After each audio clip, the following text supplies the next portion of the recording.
Worksheet number 31। तो पहले आप लोग इसे अच्छे से लेबल कर लेंगे, डेट डाल देंगे, क्लास, सब्जेक्ट, अपना नाम, अपने टीचर का नाम लिख लेंगे। आज हम लोग पढ़ेंगे जॉडीज फार्म, उसको ही कंटिन्यू करेंगे। तो देखिए लिखा है इन योर ओपिनियन, अपनी ओपिनियन बताइए, which word in the list below describe Jody, looks up the dictionary for word are not you sure of. यानी कि आप बताएं कि कौन से ऐसे वर्ड हैं जो जॉडी को डिस्क्राइब करते हैं। अगर आपको वर्ड्स मीनिंग नहीं पता है तो आप उसके लिए डिक्शनरी देख सकते हैं। Use words from the list to complete the sentence below. ठीक है, अब आपको क्या करना है, जो येलो पट्टी में वर्ड्स दिए गए हैं इनमें से कोई वर्ड 2 लेके यहाँ आपको फिल करना है।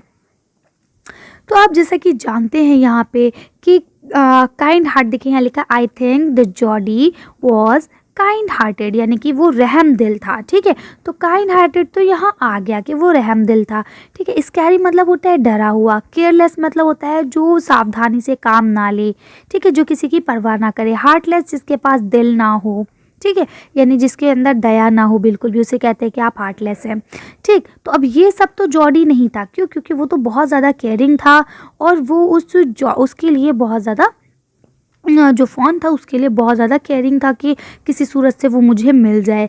तो आप यहाँ लिखेंगे सेंसिटिव, यानी वो बहुत ज़्यादा सेंसिटिव था, किसी भी बात को लेके बहुत जल्दी पॉसेसिव हो जाता था।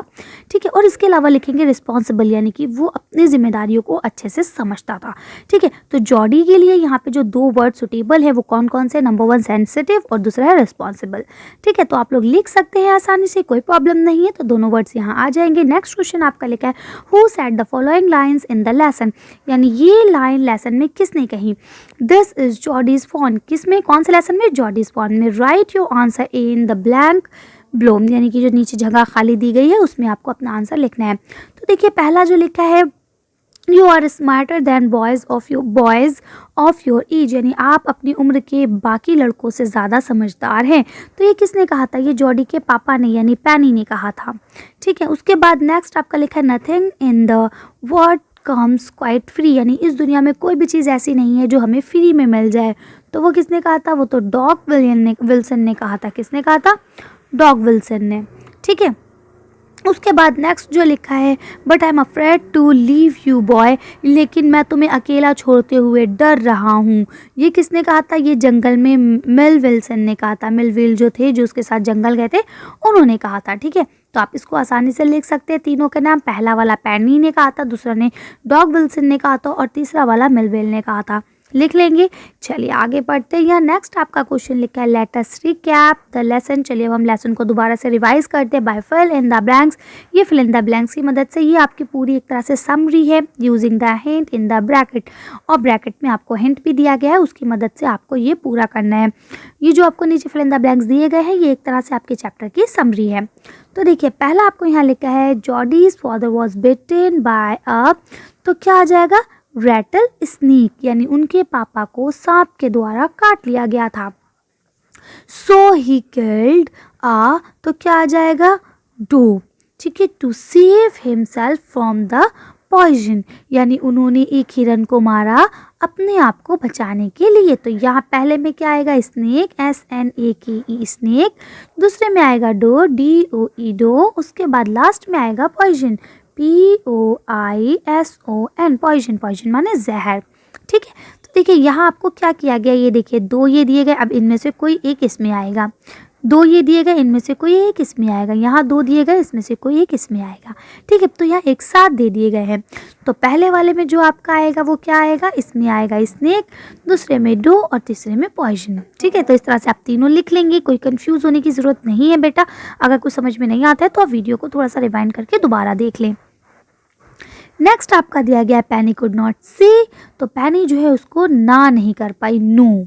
ठीक है, no to Jody idea bring the fawn home, यानी कि जो जॉडी का आइडिया था कि जो फॉन है यानी डो का जो बच्चा है, बेबी है, उसको घर लाने का जो आइडिया था उसको वो ना नहीं कर पाई। ठीक है, इट वुड बी, तो क्या हो जाएगा, ग्रेटफुल। ठीक है, to leave it to stray, यानी कि वो बहुत ज़्यादा चिंतित थी कि कैसे वो उसको वापस ला सके, है ना। क्यों, क्योंकि अगर वो उसे नहीं लाती तो कहीं उसे कोई जानवर मार ना दे, इन सब चीज़ों को लेके। नेक्स्ट आपका लिखा है जॉडी मदर, जॉडी की जो मदर थी वो क्या थी, यहाँ पे ग्रेस्प थी विद सरप्राइज, यानी वो सरप्राइज को देख के बहुत ज़्यादा हैरान थी। क्यों थी, बिकॉज शी वॉज वरिड, ठीक है, about the expense to take care of the fawn, यानी वो ये सोच के बहुत ज़्यादा परेशान हो रही थी, वरीड माने होता है परेशान होना, वो ये सोच के परेशान हो रही थी कि मैं उस हिरन के जो बच्चा है, जो डो का बच्चा फ़ॉन है, उसकी देखभाल कैसे कर पाऊँगी। नेक्स्ट आपका लिखा है जॉडी वेंट विथ, तो किसके साथ जॉडी गया था, तो आएगा मिलविल। ठीक है, मिलविल के साथ गया था कहाँ, to bring the fawns home, यानी कि उसको घर लाने। ठीक है, उसके बाद नेक्स्ट आपका लिखा है Jody did not want Millwheel to come with him because of 2 reason, यानी कि अब जॉडी जो है वो ये 2 रीज़न की वजह से नहीं चाहता था कि मिलविल उसके साथ आए। तो पहला रीज़न जो उसने दिया था वो ये दिया था कि इफ़ द फ़ॉन वाज, अगर फ़ॉन जो है मर चुका है, डेड, और कुड नॉट बी फाउंड, या वो हमें नहीं मिला, या तो मर गया है या हमें नहीं मिला, ही कुड नॉट हैव, तो क्या हो जाएगा, वो बहुत ज़्यादा डिसअपॉइंट हो जाएगा। ठीक है, और वो डिसअपॉइंटमेंट वो नहीं देख पाएगा, यानी कि वो जो उदासपन है वो नहीं देख पाएगा। नेक्स्ट वो ये चाहता था इफ़ द फ़ॉन, यानी अगर वो बच्चा मिल गया, वॉज देयर, अगर वो वहीं हुआ, द मीटिंग वुड बी सो, तो क्या हो जाएगा, लवली, वो मीटिंग बहुत ज़्यादा प्यारी होगी, एंड सो सीक्रेटली, और बहुत ज़्यादा चुप्पे सी होगी, है ना, बहुत ज़्यादा सीक्रेटली होगी, that he could not share it, और वो उसे शेयर करना नहीं चाहता। तो आप इसमें करेंगे, पहले में क्या आएगा, फ़ॉन आएगा, दूसरे में लवली आएगा, और तीसरे में आपका सीक्रेटली आएगा। ठीक है, तो आप इन तीनों को लिख सकते हैं आसानी से। नेक्स्ट आपका लिखा है Millwheel was afraid to leave Jody, अब मिलविल जो है उसे छोड़ते हुए इसलिए डर रहे थे, बिकॉज, क्योंकि ही वॉज स्केयर्ड, वो डर रहे थे, इफ़ जॉडी गॉट, तो क्या हो जाएगा, लॉस्ट, कहीं जॉडी खो ना जाए, और गॉट, और क्या हो जाएगा, बिटेन, है ना, बिटेन बाय एन स्नेक, यानी किसी सांप के द्वारा काट लिया ना जाए। ठीक है, इसलिए वो उसे अकेला नहीं छोड़ना चाहते थे, तो पहले में लॉस्ट लिख लेंगे और दूसरे में बिटेन लिख लेंगे। अब आपका 7th जो है लिखा है Jody had come to place where, अब वो कौन सी जगह पहुंचा, वो उस जगह पहुंचा, देयर वर लार्ज ट्री, जहाँ पे एक बहुत बड़ा सा पेड़ था जो कि उन्होंने निशान बनाया था, है ना, तो वो उस जगह पे पहुंच जाता है। अब आपका यहाँ पे अगला दिया गया है 8th, Jordi was filled with emotion after he found the phone, यानी जब जॉडी ने हिरन के बच्चे को ढूंढ लिया तो वो पूरी तरह से भावनाओं से भर गया, बहुत ज़्यादा भावुक हो गया। वैन ही शॉक इट नेक, यानी उसने उसकी गर्दन को सहलाया, द टच मेड, अब जो उसने उसे छुआ वो बहुत ज़्यादा कैसा था, मतलब मोहब्बत से भरा हुआ था, है ना।